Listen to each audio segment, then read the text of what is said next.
सैया भय कोतवाल तो अब डर काहे का। राम की शरण में गए, रामम शरणम गच्छामि। कोई भी मजहब धर्म आपस में बैर नहीं सिखाता। 4 बार सरकार रही बहुजन समाज पार्टी की, वो बहुजन समाज पार्टी में थे, तब उनको याद नहीं आया कि ये चौपाई, ये दोहा गलत है, इसको हम ठीक कर दें।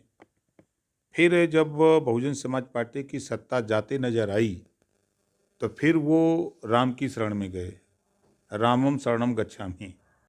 राम की शरण में जाकर के बेटी को सांसद बना लिया, खुद मंत्री बन गए और 5 साल लगातार थे।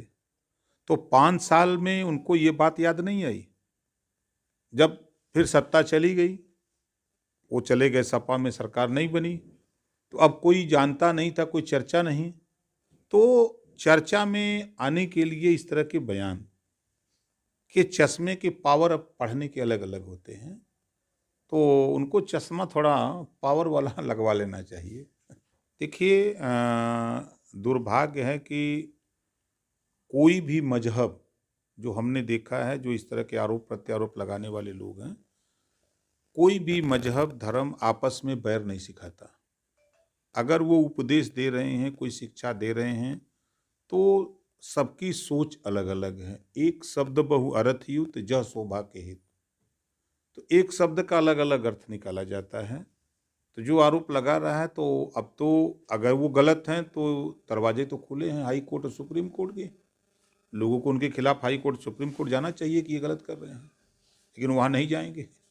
यहाँ बस्ती जिले में गन्ना किसानों का भुगतान नहीं हो रहा, परेशान है। देखिए, हम तो सरकार से बार बार कहते आए हैं कि जो सरकार ने, जब पहली सरकार बननी थी तो उस समय जनता के बीच में सरकार ने वादा किया था कि 14 दिन में गन्ना भुगतान करेंगे, लेकिन 14 दिन कौन कहे, 8 साल बीत गया, दूसरी बार सरकार भी आ गई, गन्ना किसानों का भुगतान नहीं हुआ। और आज कोई ऐसा किसान नहीं है, जो कोई ऐसा परिवार नहीं है, कोई ऐसा गांव नहीं है कि जिस गांव में लोगों ने बैंकों से सरकारी लोन न लिया हो, कर्ज न लिया हो। देश में जब उद्योगपतियों के कर्जे माफ़ हो रहे हैं तो किसानों के भी कर्जे माफ़ होने चाहिए। और जो गन्ना भुगतान के सवाल पे, जब सरकार चीनी मिलों को सब्सिडी दे सकती है, तो फिर किसानों को ये गन्ना भुगतान के सवाल पे क्या दिक्कत है, क्या देरी है, क्यों नहीं करती है सरकार? ताल तो ठोकते हैं कि हम बहुत काम कर दिए हैं। अफजल अंसारी पर लगातार शिकंजा कसा जा रहा है। सैया भय कोतवाल तो अब डर काहे का।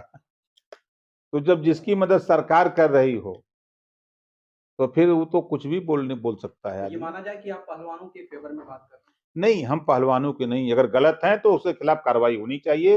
अगर किसी ने आपत्ति की है तो उसकी मुकदमा लिख करके उसकी जांच होनी चाहिए।